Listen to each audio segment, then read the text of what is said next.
Ontario Premier Doug Ford sounded alarms about the economic impacts of a federally imposed carbon tax in a speech in Toronto yesterday. Ford pledged to fight Ottawa's tax with every tool at his disposal.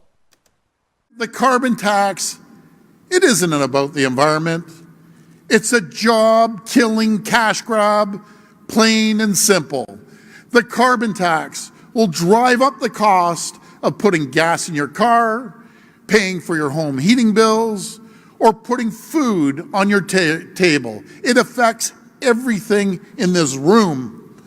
This will hurt vulnerable seniors and families, and it will hurt Ontario's economy and our manufacturers.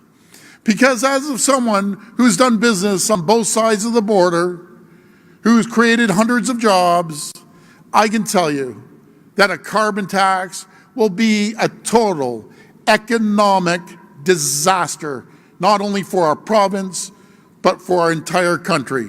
And there are already economic warning signs on the horizon. Public Safety Minister Ralph Goodale says the government is examining all of the issues as it looks for 5G suppliers after some of Canada's allies banned Huawei equipment due to security concerns.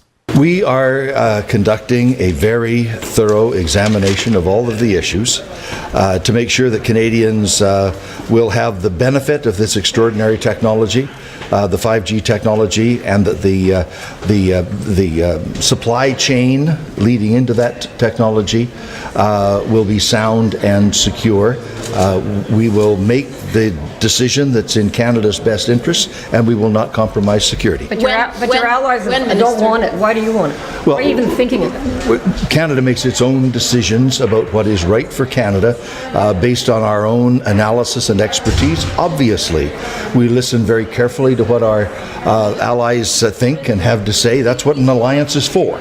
But ultimately, we're a sovereign country. We'll make our own decisions, but we will make sure that Canadians are kept safe and secure.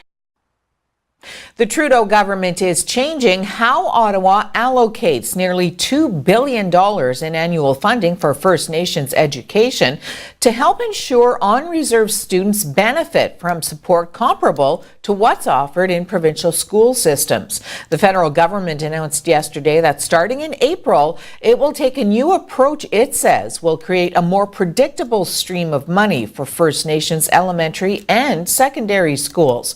Ottawa pays for on-reserve education while the provinces handle much larger school systems off reserves.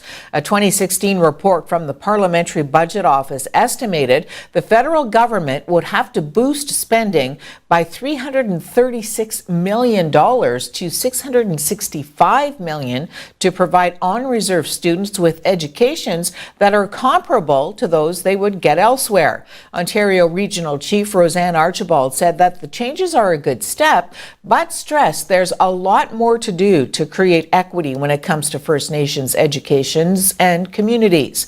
For instance, she said, First Nations schools have been chronically underfunded for so many years that additional spending may be necessary to help on-reserve students just to catch up to provincial standards. Federal Conservative leader Andrew Scheer says if elected Prime Minister, he would find common ground on immigration with Quebec's Premier. François Legault is seeking more autonomy on how many immigrants the province receives. Obviously, right now, there's a lot of concerns. There's a lot of debate about Canada's immigration system as a whole. And I think a lot of the concerns stem from the fact that this government has completely lost control of the immigration file. We see a situation in Quebec where over 30,000 people have entered into Canada illegally. And the government of Canada, Justin Trudeau, has literally done nothing to stop that. So that is creating additional pressures on many different systems, obviously immigration, but also support systems that go to deal with people who come to Canada. And that is why we see these types of pressures. So a key part of any discussion around immigration has to start with fixing the problem at our borders. Politicians are offering condolences to former Bloc Québécois leader Gilles Duceppe, whose mother was found dead outside a retirement home on Sunday. Liberal MP François-Philippe Champagne says the details surrounding the death are tragic. We all have a mom.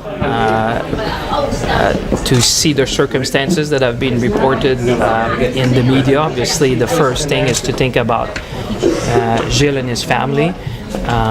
Try to understand the circumstances around that. Obviously, it's everyone got a bit of a shock. Obviously, just reminds everyone to take care of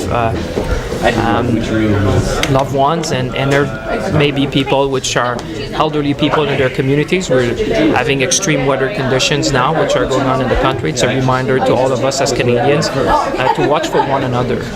Those are not ordinary times. We've seen it.